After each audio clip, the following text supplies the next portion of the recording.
नाज़रीन अस्सलाम वालेकुम। मोहसिन नकवी साहब और मरियम नवाज साहिबा के दरमियान मामलात बहुत ज़्यादा कशीदा हो चुके हैं। इनके दरमियान लड़ाई हुई है और नाज़रीन मरियम नवाज साहिबा को मोहसिन नकवी साहब से बहुत ज़्यादा इख्तलाफात हैं और मामलात जो हैं नाज़रीन इनके दरमियान बहुत ज़्यादा बिगड़ चुके हैं। क्या वजह है उसकी डिटेल्स अपने आज के इस व्लॉग में आपके साथ शेयर करेंगे। और इसके साथ ही नाज़रीन आरिफ हमीद भट्टी साहब ने एक नया इंकशाफ कर दिया है, एक नया पिंडोरा बॉक्स खोल दिया है और उनका यह कहना है कि एक शख्स से कन पट्टी के ऊपर बंदूक रख के गन पॉइंट के ऊपर कुछ मखसूस किस्म के फैसले लिए गए हैं। ये इंकशाफात नाजरीन उन्होंने किए हैं। अब कितनी सदाकत है उनके इन इल्जामात में, उसकी डिटेल्स भी आपको अपने आज ही के इस व्लॉग में देंगे। और इसके साथ ही नाजरीन तहरीक इंसाफ से एक और नशिस्त छीन कर जमात इस्लामी को दी जा चुकी है और जमात इस्लामी ने इनकार कर दिया, लेकिन फिर भी उन्हें दे दी गई है। इस मामले की डिटेल्स भी अपने आज के इस व्लॉग में शामिल करेंगे, लेकिन उससे पहले आपसे रिक्वेस्ट है इस चैनल को सब्सक्राइब करें, साथ जो बेल आइकन है उसके ऊपर भी लाजमी क्लिक कीजिएगा ताकि वो तमाम खबरें जिनकी कवरेज मेन स्ट्रीम मीडिया के ऊपर नहीं हो रही है वो आपको इस एक प्लेटफॉर्म के ऊपर मिल सके। तो नाजरीन सिंध की सूबाई असम्बली की एक नशिस्त जो कि तहरीक इंसाफ का उम्मीदवार जीता था लेकिन वो जमात इस्लामी को दिलवा दी गई थी, उसके ऊपर हाफिज नईमुर रहमान साहब ने बाकायदा तौर पर प्रेस कॉन्फ्रेंस की थी और उनका यह कहना है कि ये नशिस्त मैं नहीं जीता हूं, ये मेरा इस्तेकाक नहीं है, ये मेरा हक नहीं है, मुझे मैंडेट मिला ही नहीं है, मैं क्यों मुर्दार खाऊं, मैं क्यों जो है अपने ज़मीर का सौदा करूं और तहरीक इंसाफ की जीती हुई नशिस्त जो है वो मैं क्यों रखूं। तो उन्होंने नाजरीन बड़ी जवामर्दी का मुजाहिरा किया। अब उन्होंने अपनी जो है वो अपने ज़मीर की आवाज़ सुनी और मंजर आम के ऊपर आके इस पूरे माफिया को एक्सपोज कर दिया और कहा कि ये तहरीक इंसाफ की नशिस्त है, तहरीक इंसाफ को मिलनी चाहिए, मैं ये नशिस्त नहीं लूंगा। और आज नाज़रीन आप इलेक्शन कमीशन का कारनामा देखें कि एक शख्स इनकार कर रहा है मैं नहीं जीता हूं। मेरे फॉर्म 45 ये बता रहे हैं कि मुझे तो यहाँ पे वोट पड़ा ही कोई नहीं, तहरीक इंसाफ का उम्मीदवार यहाँ पे जीता है, आप कैसे ये नशिस्त जो है वो मुझे दे सकते हैं। और उसके बाद नाज़रीन हाफिज नईमुर रहमान साहब ने पूरे पाकिस्तान की आवाम के दिल जीत लिए, दिल मोल लिए उन्होंने। और उसके बावजूद अब इलेक्शन कमीशन ने यह नशिस्त जो है वो आखिरकार हाफिज नईमुर रहमान साहब को दे दी, उनकी जीत का नोटिफिकेशन जारी कर दिया है और ये जनाब एक नया जो है वो केस पाकिस्तान में पेश आ चुका है। और ढिठाई का अंदाजा करें कि इलेक्शन कमीशन जो है वो किस किस्म के हथकंडों के ऊपर उतर आया है। ज़राए के मुताबिक इलेक्शन कमीशन ऑफ पाकिस्तान की तरफ से जमात इस्लामी कराची के अमीर हाफिज नईमुर रहमान को सूबाई असम्बली के हल्के PS 1 to 9 से कामयाब करार दे दिया गया है, जिसके बाद सिंध असम्बली में जमात इस्लामी के अरकान की तादाद 2 हो चुकी है। इलेक्शन कमीशन ऑफ पाकिस्तान ने सूबाई असम्बली के हल्का PS 1 to 9 से हाफिज नईमुर रहमान की कामयाबी का बाज़ाब्ता नोटिफिकेशन भी जारी कर दिया है, जो किसी भी उम्मीदवार के इंतखाबी अखराजात के गोशवारे जमा करवाने के बाद जारी किया जाता है। हाफिज नईमुर रहमान की जानिब से सूबाई असम्बली की नशिस्त छोड़ने का भी ऐलान किया गया था, लेकिन उसके बावजूद जनाब ये नशिस्त जो है वो हाफिज नईमुर रहमान साहब को दे दी गई है। अब नाज़रीन आ जाते हैं काजी फाइज ईसा साहब वाले मामले के ऊपर। तो नाज़रीन जस्टिस फाइज ईसा साहब के खिलाफ एक प्रेसिडेंशियल रेफरेंस दायर हुआ था और उसमें बहुत सारे वकला ने फाइज ईसा साहब का साथ दिया था और अभी रिसेंटली 300 वकला की जानिब से फाइज ईसा साहब को एक खत लिखा गया और उसमें यह कहा गया कि जो आपने 6 जजेस वाले मामले के ऊपर साबिक जजेस के ऊपर मबनी जो कमीशन बनाया है ये ना करें, जो हाजिर सर्विस जजेस है उनके ऊपर मबनी एक कमीशन बनाया जाए। और ये खत लिखने वालों में नाजरीन सादिक जलानी साहब जो कि उस तहकीकाती कमीशन के सरबराह बनने जा रहे थे, उनके बेटे भी शामिल थे। तो खुद उनके अपने बेटे ने भी बगावत कर दी और बिलाखिर मजबूरन बामरे मजबूरी जो है वो फाइज ईसा साहब को हाजिर सर्विस जजेस के ऊपर मबनी जो है वो 7 रुकनी बेंच बनाना पड़ा। तो वो नाज़रीन जो 300 वकला हैं, ये बड़ी दिलचस्प बात नाज़रीन जो है इस वक्त सामने आई है कि वो जो 300 वकला हैं जिन्होंने फाइज ईसा साहब को लेटर लिखा है, इनमें से अक्सरियत उन्हीं वकला की है कि जो फाइज ईसा साहब के साथ खड़े हुए थे जब फाइज ईसा साहब के खिलाफ जो है वो प्रेसिडेंशियल जो रेफरेंस है वो इनके खिलाफ दायर हुआ था।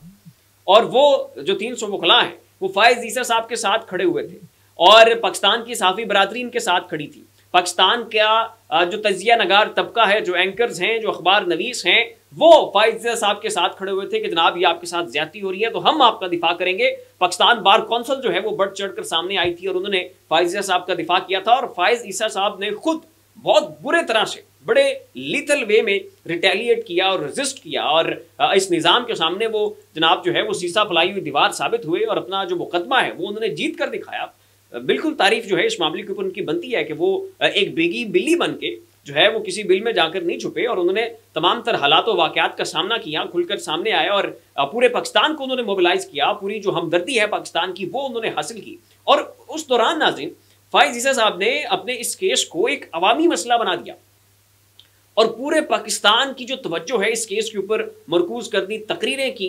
जनाब, उन्होंने लेटर्स लिखे, तहरीरें लिखी और आखिरकार जो है उन्होंने अपना मुकदमा जीत लिया। लेकिन ये सारा कुछ करते हुए फायज ईसा साहब ने जो मॉरल ग्राउंड्स हैं वो बहुत हाई सेट कर दिए और उनके लिए जो लोगों के अंदर एंटिसिपेशंस थी, जो एक्सपेक्टेशंस थी, उनको फायज ईसा साहब ने बहुत जो है वो बड़ा कर दिया और लोग ये समझना जो है वो शुरू हो गए कि फायज ईसा साहब जब आएंगे तो वो जनाब पाकिस्तान की अदालती तारीख का सुनहरा दौर होगा। फायज ईसा साहब जो है वो इस माफिया के बखिए उधेड़ के रख देंगे, वो डिक्टेशंस नहीं लेंगे। एक बड़ा बहादुर निडर किस्म का चीफ जस्टिस जो है ये फायज ईसा साहब बनकर सामने आएंगे और पाकिस्तान के तमाम तर मसाइल का जो है वो हल पाकिस्तान को मिल जाएगा। लेकिन अब नाजरीन वो तमाम तर वकला कि जो फायज ईसा साहब को डिफेंड किया करते थे वो इस वक्त फायज ईसा साहब के खिलाफ बोल रहे हैं। वो तमाम तर सहाफ़ी, वो तमाम तर एंकर्स, वो तमाम तर तजिया नगार, वो तमाम तर अखबार नवीस जो कि फायज ईसा साहब के हक में बोला करते थे, लिखा करते थे, वो इस वक्त नाज़रीन फायज ईसा साहब के खिलाफ बड़ी आप कह लें कि सख्त किस्म की लैंग्वेज इस्तेमाल कर रहे हैं। सोशल मीडिया के ऊपर बैठ के इनके खिलाफ ट्वीट्स कर रहे हैं, इनके खिलाफ प्रोग्राम्स कर रहे हैं, इनके खिलाफ व्लॉग्स कर रहे हैं और बड़ी सख्त किस्म की वर्डिंग डिक्शन जो है वो फायज ईसा साहब के खिलाफ इस्तेमाल की जा रही है। तो मेरे ख्याल में फायज ईसा साहब को चाहिए कि वो जो उन्होंने हाई मॉरल ग्राउंड सेट किए थे, जो अपने लिए एक हाई एंटिसिपेशन जो है वो कायम कर दी थी और लोग ये एक्सपेक्ट कर रहे थे कि फायज साहब ये साबित होंगे और वो साबित होंगे, को थोड़ा बहुत जो है फायज साहब को भी चाहिए कि उनके बारे में जो एक इंप्रेशन और तासुर कायम हो चुका था उसका इन्हें ख्याल रखना चाहिए था, जो कि ये नहीं रख रहे। और अब जो है आए रोज़ ये मुतनाज़ होते जा रहे हैं और जस्टिस मुनीर के साथ इनको जोड़ा जा रहा है, जस्टिस नसीम शाह के साथ जो है इनका जो है वो मुवाजना किया जा रहा है। और ये मेरे ख्याल में जस्टिस फायज ईसा साहब जो जज हैं उन इस जैसे जज के लिए ये चीज़ बड़ी अफसोसनाक है और यहाँ पर इनको चाहिए कि जो है फायज ईसा साहब इन मामलात के ऊपर थोड़ा सा सरदर्दी महसूस करें। लेकिन उन्होंने आज रिमार्क्स दिए और उनका ये कहना है कि मेरे खिलाफ जितनी भी मीडिया की कंपेन चल रही है, मेरे खिलाफ जितनी भी बातें हो रही हैं, मैं उनके ऊपर कान नहीं धरता, मैं इनको वैल्यूएट ही नहीं करता, मेरे नज़दीक ये कोई चीज़ नहीं है, आई डोंट केयर। ये नाज़रीन फायज ईसा साहब के रिमार्क्स थे और उनका ये कहना है कि मैं अब अपना यूट्यूब चैनल बनाऊंगा, हम अपना यूट्यूब चैनल बनाएंगे और वहाँ पर जो सच्ची खबरें हैं वो हम वहाँ पर जो है वो देने की कोशिश करेंगे ताकि ये जो फेक न्यूज़ फैलाई जाती है सुप्रीम कोर्ट के हवाले से उसका जो है वो सद्देबाब किया जाए। तो फायज ईसा साहब को चाहिए कि यही वो साफ़ी हैं जो आपकी आवाज़ बने थे, यही वो तजिया नगार हैं, यही वो खबरें हैं कि जिन्होंने आपको आपका मुकदमा जीतने में मदद फराम की थी और आज आप इनको सुनते ही नहीं, आज आप इनको पढ़ते ही नहीं है, आज आपको पता ही नहीं है पाकिस्तान के अंदर चल क्या रहा है, पाकिस्तान के सहाफ़ी क्या रिपोर्ट कर रहे हैं। खैर नाज़रीन अगले मामले के ऊपर आते हैं और मामला ये है कि इस वक्त मोहसिन नकवी साहब जो हैं वो वहाँ से बैठ के अब पूरा जो पंजाब है उसको मोनीटर कर रहे हैं और पंजाब की जो ब्यूरोक्रेसी है, पंजाब की जो इंतज़ामिया है वो मरियम नवाज को कम और मोहसिन नकवी साहब को ज़्यादा रिपोर्ट कर रही है और उनकी इंस्ट्रक्शंस के ऊपर पूरे पंजाब के सूबे को चलाया जा रहा है। अब ये नाज़रीन मुबैना तौर पर रिपोर्ट हो रहा है और आपको ये भी पता होगा कि जब शहबाज शरीफ साहब ने मोहसिन नकवी साहब को डिक्टेट करने की कोशिश की तो ऊपर से फ़ोन कॉल आई कि जनाब मोहसिन नकवी को नहीं छेड़ना, मोहसिन नकवी तुम्हें छेड़ेगा, मोहसिन नकवी तुम्हें डिक्टेशंस देगा, मोहसिन नकवी तुम्हें बताएगा कि तुमने कैसे चलना है, तुमने मोहसिन नकवी को नहीं बनाना और नहीं बताना। और उसके बाद नाज़रीन मोहम्मद औरंगजेब साहब इनके मामलात में इसहाक डार साहब ने टांग अड़ाने की कोशिश की तो इसहाक डार साहब को भी फ़ोन कॉल आई कि ना भाई ना,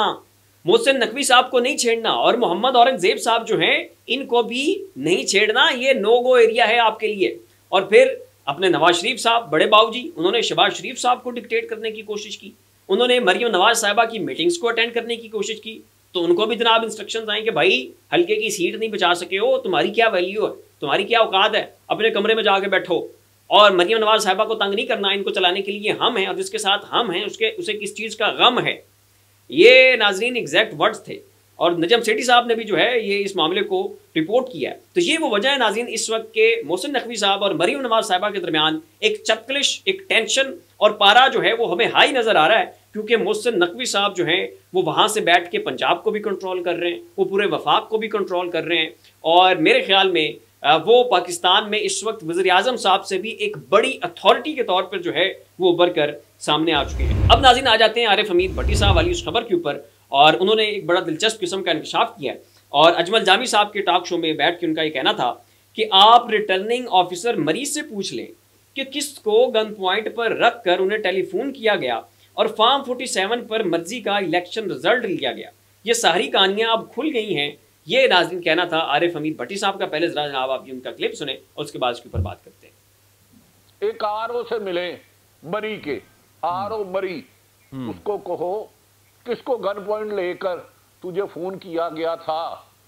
कि फलान रिजल्ट 47 और 45 का कर। ये अब कहानियां बड़ी खुल गई हैं। तो ये इंकशाफ जो है नाज़रीन आरिफ हमीद भट्टी साहब ने किया है और उनका ये कहना है कि जो रिटर्निंग ऑफिसर थे मरी के वो कंट्रोल में नहीं आ रहे थे। वो जनाब ज़रा अपना इखलाक और ज़मीर की आवाज़ जो है वो सुन रहे थे और फिर उनके किसी अजीज़ को पकड़ लिया गया, उसको गन पॉइंट के ऊपर रखा गया, उसकी कनपट्टी के ऊपर जो है वो बंदूक रखी गई